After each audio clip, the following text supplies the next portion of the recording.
ನಮಸ್ಕಾರಗಳು. ಇವತ್ತು ಈಗ ನನಗೆ ಅನಿರೀಕ್ಷಿತವಾಗಿ ಒಲಿದು ಬಂದಂತಹ ಅದೃಷ್ಟ.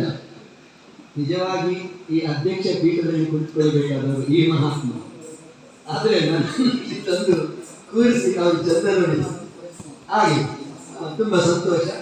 ಹಾಗೆ ಅವಕಾಶ ಬಂದಾಗ ಅದನ್ನು ಉಪಯೋಗಿಸಿಕೊಳ್ಬೇಕು ಅಂತ ಒಂದು ಮಾತಿದೆ.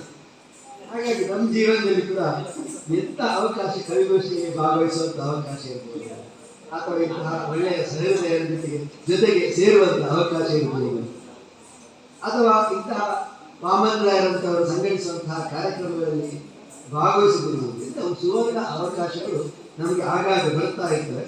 ಅದನ್ನು ಬಳಸಿಕೊಳ್ಳುವುದು ಉತ್ತಮ. ಅದರಿಂದ ನಾವು ಬೆಳೆಯುತ್ತೇವೆ ಅನ್ನುವಂಥದ್ದು ಬಹಳ ಮುಖ್ಯ. ಆತ್ಮೀಯರೇ, ನನಗೆ ಇವತ್ತು ಆದ್ದರಿಂದ ನಾನು ಮುಂದೆ ಬರಬೇಕಾದವರು ಕೊನೆಯ ವೇಷ ನನ್ನದಿತ್ತು. ಈಗ ಅದರ ಮೊದಲೇ ನನ್ನನ್ನು ಕರೆದಿದ್ದಾರೆ. ಹಾಗಾಗಿ ಒಂದು ಸರಿ, ಹಾಗೆ ಕವಿಗೋಷ್ಠಿಯ ಒಂದೆರಡು ಮಾತುಗಳನ್ನು ಹೇಳಿ ಹೆಚ್ಚು ಉದ್ದ ಎಳೆಯದೆ, ಯಾಕೆ ಚುಟುಕಾಗಿ ಮುಗಿಸ್ತೇನೆ. ಯಾಕೆಂತಂದರೆ ಇದು ಚುಟುಕು ಕವಿಗೋಷ್ಠಿ, ಆದ್ದರಿಂದ ನನ್ನ ಮಾತುಗಳು ಕೂಡ ಚುಟುಕಾಗಿ ಇರ್ತವೆ. ಚುಟುಕು ಅಂದಾಗ ನಮಗೆ ನೆನಪಾಗುವುದು ಚುಟುಕುಗಳ ಬ್ರಹ್ಮ ದಿನಕರ ದೇಸಾಯಿ.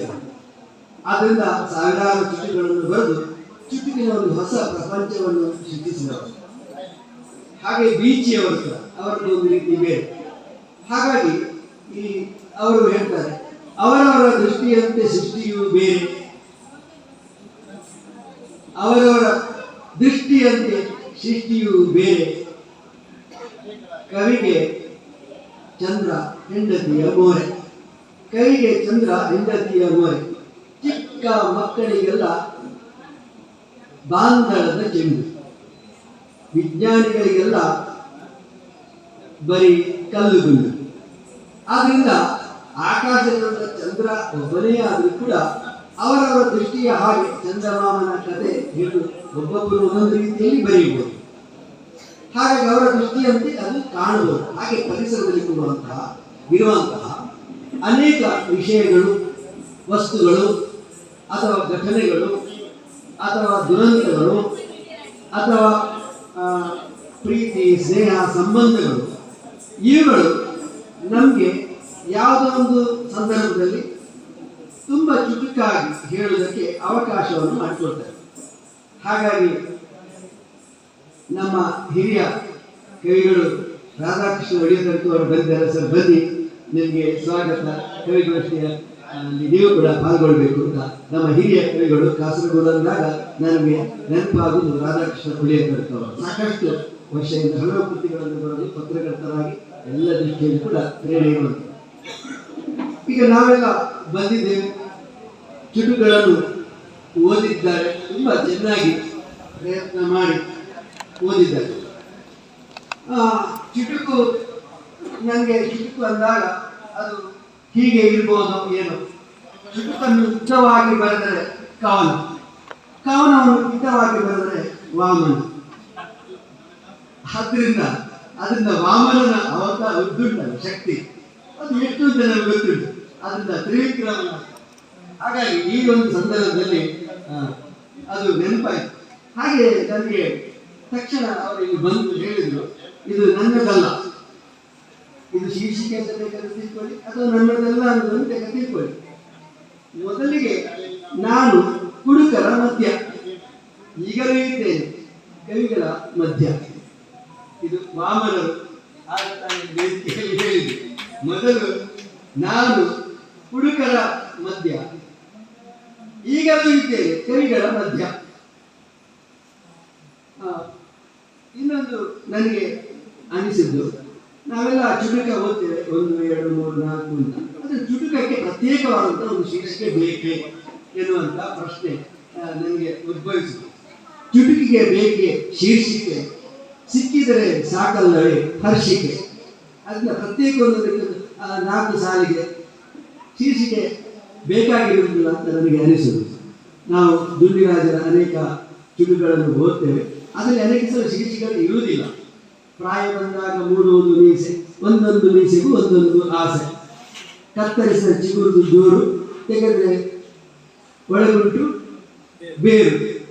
ಆದ್ರಿಂದ ಇದು ಅದಕ್ಕೆ ಪ್ರತ್ಯೇಕ ಒಂದು ಶೀರ್ಷಿಕೆ ಬೇಕಾಗಿರುವುದಿಲ್ಲ. ಅದರಲ್ಲಿ ಆ ಕೊನೆಗೆ ಇರುವಂತಹ ಆ ಒಂದು ಸಾಲಿನಲ್ಲಿ ಇಡೀ ಒಂದು ಪಂಚಿಂಗ್ ಅಂತ ನಾವು ಏನು ಹೇಳ್ತೇವೆ ಅದಕ್ಕೆ ಇರ್ತೇವೆ.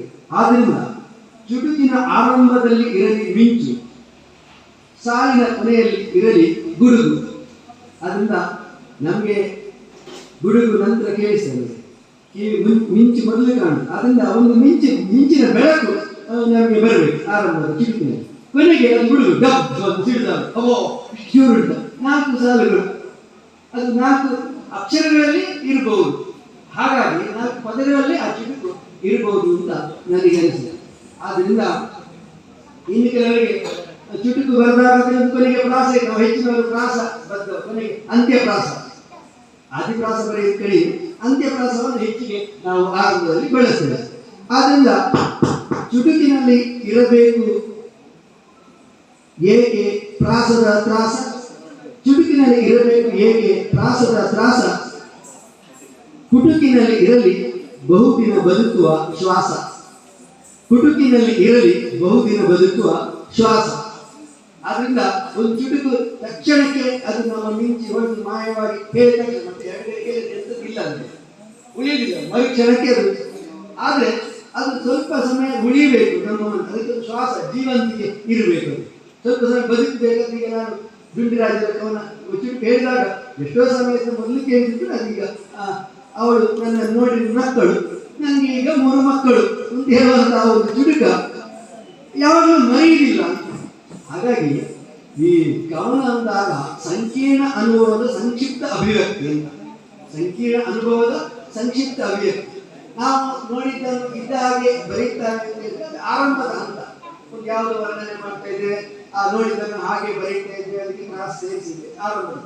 ಅದನ್ನ ಬೆಳೀತಾ ಬೆಳೀತಾ ಹೋದಾಗೆ ಆ ಪದಗಳಲ್ಲಿ ಅನ್ಯಾನ್ಯ ಅರ್ಥ, ಧ್ವನಿ ಮತ್ತು ಅದರಲ್ಲಿ ಒಂದು ಒಳ ತಿರುಳು ಇರಬೇಕು.